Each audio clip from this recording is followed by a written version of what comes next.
National Herald समाचार पत्र की अरबों रुपए की संपत्ति हड़पने के आरोप से घिरे हैं कांग्रेस उपाध्यक्ष राहुल गांधी और कांग्रेस अध्यक्ष सोनिया गांधी।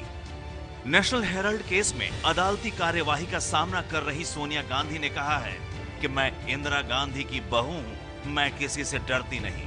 सोनिया गांधी ने यह भी कहा है कि वो परेशान नहीं है। नेशनल हेराल्ड विवाद से घिरी सोनिया गांधी खुद को पूर्व प्रधानमंत्री इंदिरा गांधी की बहू बताकर आखिर क्या कहना चाहती हैं? सोनिया गांधी के इस बयान का मतलब समझने के लिए आपको चलना पड़ेगा इतिहास के पन्नों में।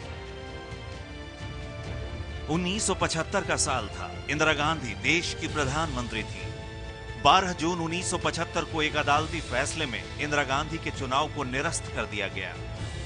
हालांकि उन्हें सुप्रीम कोर्ट में अपील करने की मोहलत दी गई, लेकिन सुप्रीम कोर्ट से भी इंदिरा गांधी को पूर्ण राहत नहीं मिली। सुप्रीम कोर्ट ने इंदिरा गांधी को बतौर प्रधानमंत्री संसद में आने की इजाजत तो दी, लेकिन बतौर लोकसभा सदस्य वोट करने पर प्रतिबंध लगा दिया।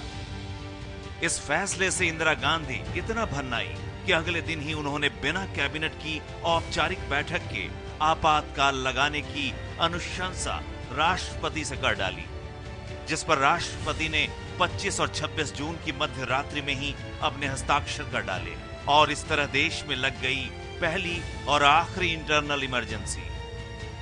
लोगों के मौलिक अधिकार छीन लिए गए। इंदिरा गांधी ने चुन चुनकर अपने विरोधी नेताओं को जेल में डाल दिया। आखिरकार 21 मार्च 1977 को इंदिरा गांधी ने आपातकाल यानी इमरजेंसी वापस लेने का ऐलान किया। इसके साथ ही देश में आम चुनाव कराने की घोषणा हुई।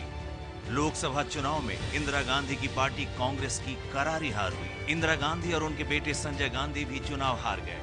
देश में मोरारजी देसाई की अगुवाई में जनता पार्टी की सरकार बनी। मोरारजी देसाई देश के प्रधानमंत्री बने, जबकि गृह मंत्री बने चौधरी चरण सिंह।